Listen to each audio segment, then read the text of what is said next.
안녕하십니까. 4.10 총선 D-29일이 되는 3월 12일 화요일 오후에 인사드립니다. 어제부터 4.10 총선 격전지를 중심으로 전황을 분석해드리는 4.10 총격전 코너를 보내드리고 있습니다. 오늘 두 번째 4.10 총격전입니다. 자, 우선 조금 전에 들어온 속보부터 먼저 전해드리면은 서울의 중성동을 여기서 중진 의원 그리고 전직 장관 세 사람이 경선을 벌였죠. 국민의힘. 이해훈, 하태경, 이영 이렇게 세 사람이 경선을 벌였는데 이영 후보 중기부 장관은 먼저 탈락을 했고 이해훈, 하태경 결선을 했는데 이해훈 후보가 승리했습니다. 하태경 후보는 탈락했습니다. 이해훈 후보는 서초에서 국회의원을 했는데 중성동을에서 민주당 박성준 대변인과 맞대결을 펼치게 됐습니다. 하태경 의원은 부산 해운대를 포기하고 서울로 왔는데 경선의 문턱을 넘지 못하게 됐습니다. 제가 오늘 중점적으로 보내드릴 이 총선 그 상황에 대해서는 도태우 변호사 이야기입니다. 도태우 변호사. 국민의힘이 지금 대구 중랑구 후보로 공천이 확정된 도태우 변호사에 대해서 공천 재검토 논의에 들어갔죠. 도태우 변호사는 박근혜 전 대통령의 변호인으로 잘 알려진 인물인데 지금 대구 중랑구에서 치열한 경선을 거쳐서 후보로 확정이 됐습니다. 확정이 됐는데 최근에 저번에 2019년에 본인의 유튜브 방송에서 했던 내용이 논쟁이 되고 있습니다. 이런 이야기를 했죠. 2019년 좀 5년 전의 이야기인데 도태우 변호사가 5.18이 북한과 무관하면 검증에 당당해야 한다. 그리고 무관하지 않다는 말이 있다. 북한 개입 여부가 문제가 된다는 것이 상식이다. 이렇게 이야기를 했습니다. 그러니까 5.18에 북한이 개입했는지 여부를 놓고 본인이 개입했다 이야기한 게 아닙니다. 무관하지 않다는 말이 있다. 그런 말들이 이제 시중에 있다는 거죠. 그리고 그 개입 여부가 현재 문제가 된다는 것이 상식이다. 그런 말들이 떠돌아다닌다.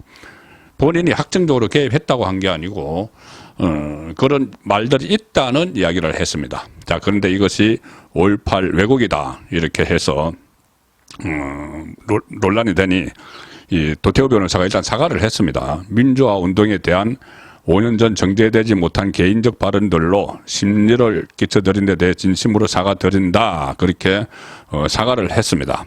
그런데 이 한동훈 비대위원장이 이 문제를 삼아서 도태우 후보 발언이 가볍지 않다.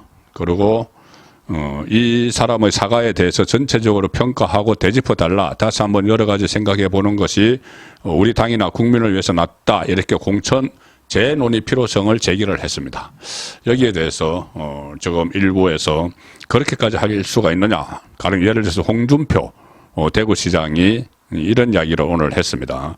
홍준표 시장은 SNS를 통해서 애초부터 경선에서 탈락을 시켰어야지 경선으로 공천 확정된 사람을 과거 개인 생각을 이유로 공천 취소한다면 그건 자유민주 정당이 아니다. 당 이렇게 이야기를 했습니다. 지금 당이 잘못된 선택을 하려고 한다는 이야기죠.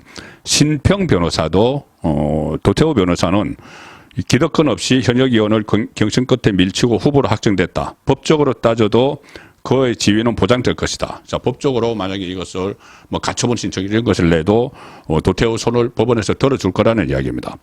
그리고 신평 변호사는 도태우 변호사는 대구 지역에서 모처럼 나온 젊은 정치인으로 지역과 국가의 진정한 발전을 위해 일할 기회를 주었으면 한다. 이렇게 이야기를 했고 제 판단에는 지금 도태우 변호사를 만약에 교체한다고 하면은 대구 지역이야 다른 사람 내세워도 되죠. 다 당선되죠.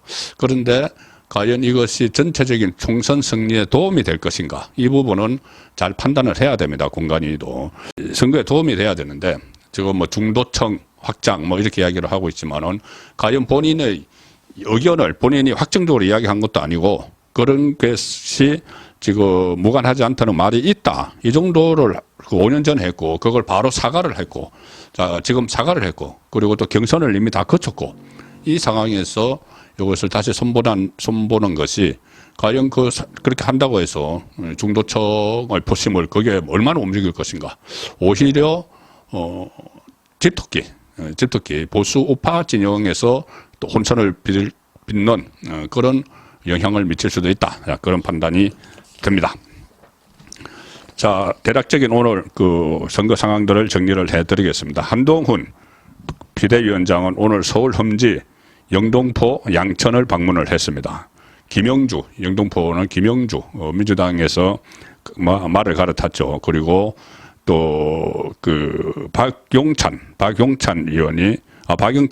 후보가 영등포 갑을에 각각 출마를 했고, 구자룡, 양천에는 구자룡 변호사가 있는데 거기 지원을 나갔습니다.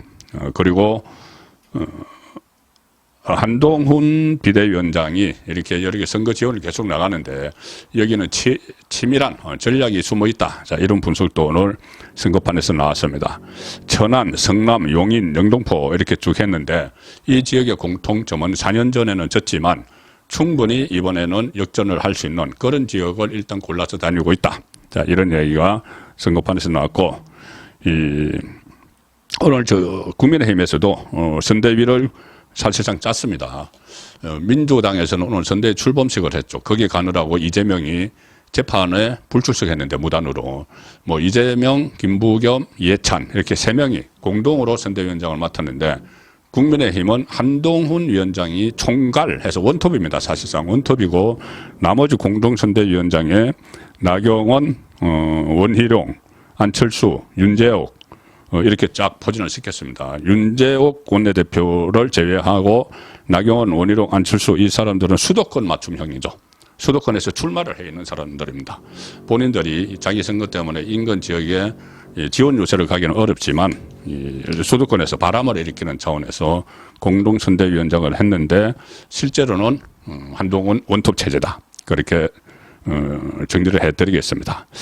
이재명이 오늘 이런 이야기를 했다고 합니다. 공천을 이제 끝마치고 나서 나와 가까운 측근부터 배제해서 고통스러웠다. 다시는 당대표 하지 말아야겠다. 너무 잔인하다.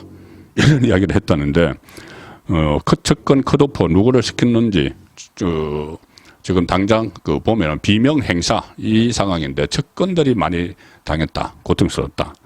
다시는 당대표 하지 말아야겠다. 그러면 8월달 전당대회는 재출마할 거라는 이야기가 있는데 당대표에 출마하지 않는지 지켜보겠습니다. 그리고 아침 제가 조간딱보 시간에 전해드린 민주당 비례대표 정당에 반미 활동을 하던 전지혜라는 사람이 기호 1번으로 그 1순위 1번으로 돼서 1번 후보로 돼서 논란이 일어났는데 본인이 불출마를 선언을 했습니다. 아마 이 민주당에서 강한 압박이 있었던 것 같습니다. 그렇게 되면은 비례대표 선거 망친다. 가뜩이나 조국 신당 때문에 엉망인데 비례대표 공천 구도가 이재명의 강력한 요구가 있어서 다른 사람들은 교체가 되겠죠. 그렇다고 친북 계담 유포 세력이 완전히 결별하는 건 아니고 사람만 교체하는 그 단계로 접어들었습니다. 4.10 총선의 주요 격전지를 중심으로 전황을 소개드리는 4.10 총격전 3월 12일 순서였습니다.